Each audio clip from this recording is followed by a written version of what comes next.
Bismillahirrahmanirrahim. Assalamualaikum warahmatullahi wabarakatuh. Hari ini saya nggak tahu ada kesalahan sinyal atau apa. Kayaknya suara saya terputus-putus begitu. Katanya 2 kelas tadi. Jadi hari ini saya akan langsung saja.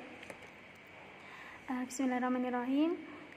Sebelum kita kayaknya pekan depan kayaknya kita mau observasi yang kedua nanti juga sama seperti observasi yang pertama kemarin. Dipilih lansia yang bisa kalian jangkau dengan mudah, jangan mempersulit diri. Jadi kalau ada mbah-mbah lansia yang boleh nenek atau kakeknya sendiri atau kakek neneknya tetangga ya, tapi sebisa mungkin bisa diperoleh ya.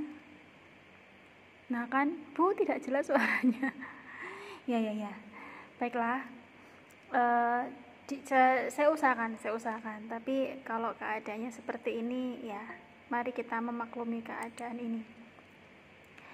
Ya, untuk observasi nanti silakan dicari subjek atau partisipan yang mudah dijangkau oleh kalian. Jadi jangan terlalu memaksakan diri untuk dapat yang bagus banget atau yang sesuai harapan. Yang seadanya saja, yang penting itu terlaksana. Nanti kita bahas bareng-bareng, kita bandingkan dengan observasi yang kemarin, yang observasi yang dewasa awal. Kemudian untuk observasi pertama cari yang paling gampang, kemudian yang kedua tidak perlu mempersulit diri dengan yang menyulitkan, jadi cari saja yang paling mudah dan bisa dijangkau. Yang ketiga, mungkin lansia yang dijadikan partisipan mungkin kurang mungkin terhambat dari segi komunikasi atau yang lain, bisa dibantu data yang diperoleh itu, data observasinya bisa dipertajam, digali lagi melalui wawancara dengan home care-nya. Home care itu apa sih? Caregiver atau yang merawat.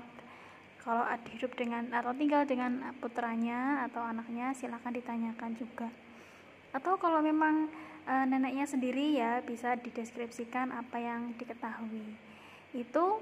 Kemudian hari ini kita akan mengulas tentang usia lanjut berhasil atau pensiun berhasil. Jadi kita akan melihat apa sih sebetulnya pensiun yang berhasil itu. Ini bahasan ini sudah lengkap sebenarnya di dalam buku. Saya hanya menambahkan beberapa yang beberapa saja yang menjadi perhatian kita. Ya, apa istilah kriterianya sebetulnya banyak ya. Kriteria banyak tentang usia lanjut yang berhasil itu adalah secara umum adalah usia yang lanjut mereka yang memiliki kesehatan yang baik, memiliki kualitas hidup yang baik, kemudian dari segi well-being juga baik. Jadi kesehatan yang baik itu mendorong orang untuk mendapatkan well-being. Well-being itu apa ya? Kayak perasaan sejahtera. Perasaan sejahtera itu bisa diperoleh secara emosional. Mungkin juga mereka mendapat emotional support. Kemudian mereka juga mendapatkan rasa kedamaian, ketenangan, nyaman. Nah, itu yang didapat oleh para lansia. Kemudian apa saja yang berpengaruh sehingga para lansia ini menjadi para lansia yang berhasil.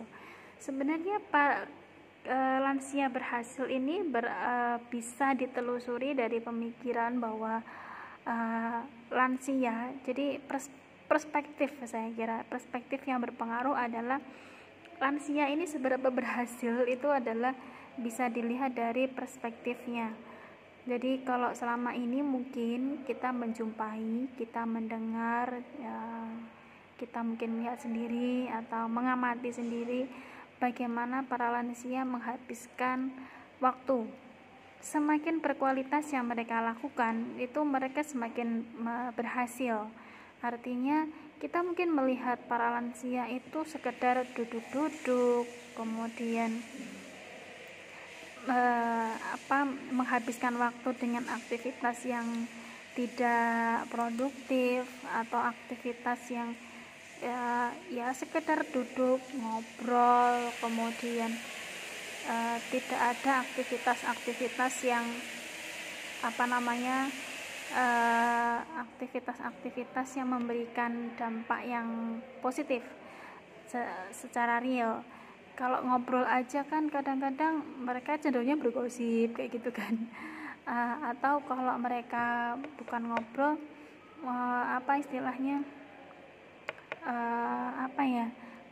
mungkin hanya duduk-duduk misalnya, itu cenderungnya kan apa sih mereka peroleh gitu loh. Apakah sudah tentu mereka mendapatkan emotional support misalnya. Nah, yang dimaksud dengan lansia berhasil adalah mereka yang tetap produktif, tetap aktif ketika mereka pun sudah mencapai usia lansia, usia lanjut. Maksudnya bagaimana? Nah, maksudnya mereka memiliki aktivitas yang bagi mereka bermakna. Jadi kayak bergosip itu bermakna gak sih? Jadi kalau bermakna ini yang seperti apa? Ya bisa misalnya mereka enjoy bergaul, kemudian sharing misalnya knowledge atau pengetahuan yang pernah mereka dapat atau pengalaman, atau mengajarkan sesuatu kepada orang lain misalnya, atau aktivitas yang lain yang itu memberikan meaning, makna kepada mereka, termasuk juga memberikan perasaan well-being.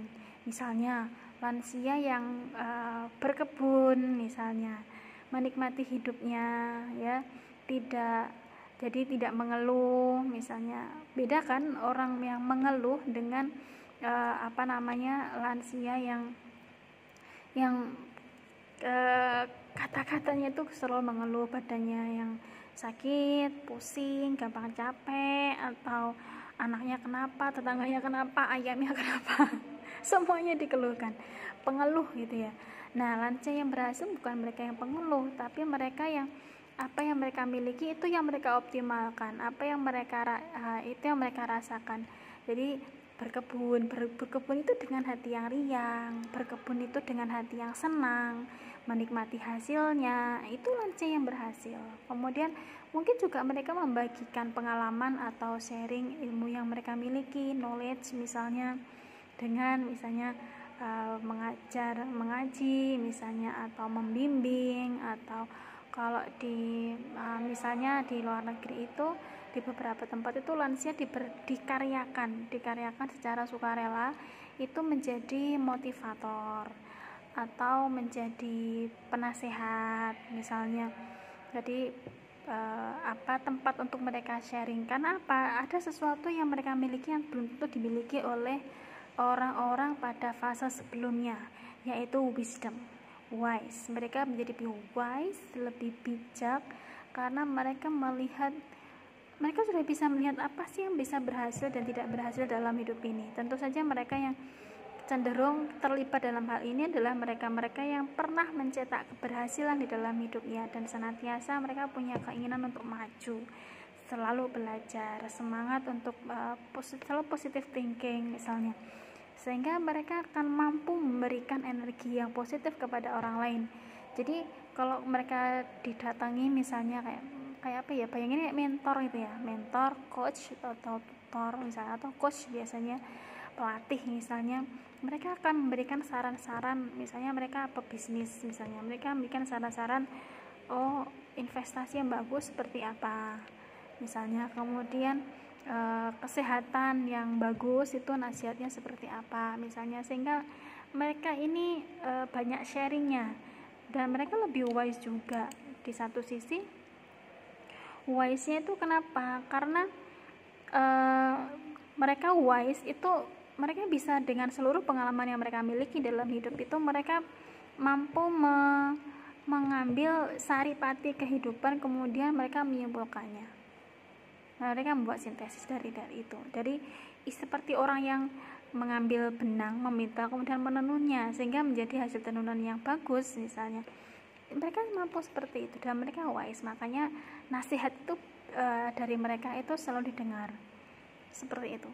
Jadi ini contoh lansia yang berhasil. Kemudian termasuk juga lansia yang mandiri misalnya. Jadi kesehatannya terjaga, makan dengan nutrisi yang baik, kondisinya fit misalnya, itu adalah termasuk lansia yang berhasil. Mereka yang tentu saja ini ada kaitannya ya tentang kebiasaan dan pola makan mereka yang positif dengan kebiasaan mereka untuk positive thinking, misalnya bersabar, ikhlas, selalu mensucikan hati misalnya, yang itu kemudian berpengaruh juga kepada kondisi fisik. Jadi mereka lebih sehat, terjaga, tidak mudah sakit misalnya. Itu punya pengaruh yang besar dalam menjadi lansia yang berhasil. Kenapa? Lansia yang terjaga kesehatannya cenderung mereka lebih mandiri, tidak tergantung kepada caregivernya daripada lansia yang mudah sakit. Ya, tentu saja ini lansia yang berhasil ini sangat dipengaruhi apa yang mereka lakukan dan apa yang mereka konsumsi, termasuk bagaimana gaya hidup, lifestyle-nya. Lansia yang tidak terbiasa menjaga, yang dulunya ketika muda mereka tidak terbiasa menjaga pola makan yang baik, makan makanan yang sehat, tentu saja ketika masa senjanya mereka cenderung menjadi, istilahnya kalau orang-orang itu waktunya panen penyakit gitu ya.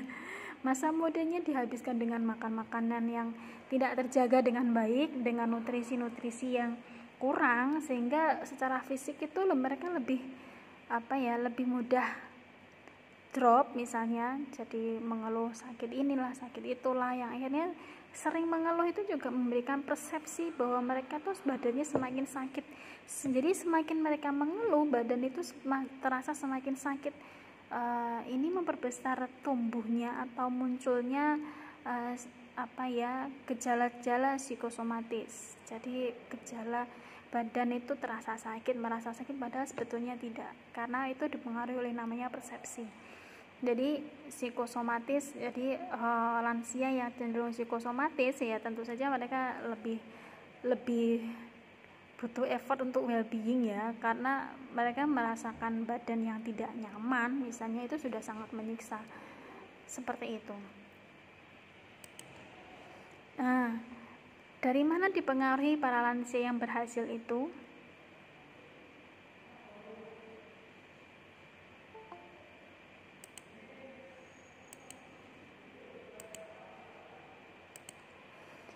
Dari mana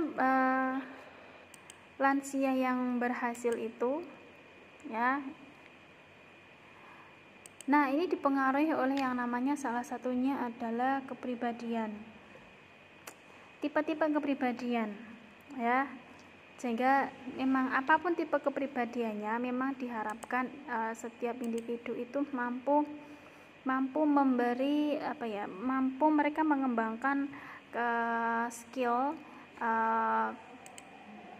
psychological skill yang bisa mereka latih, misalnya berlatih bersabar, berlatih bertawakal misalnya, yang itu sangat penting untuk ke well-being mereka. Semakin mereka terlatih dengan baik, mereka akan semakin terjaga emosinya dan seterusnya. Jadi kalau orang terbiasa menghabiskan hari-hari dengan waktunya itu dengan lebih produktif, lebih ceria, berfokus pada hasil, kemudian pada proses, pada usaha, tidak berfokus pada emosinya sendiri, itu akan lebih terjaga daripada mereka yang sebaliknya. Seperti itu.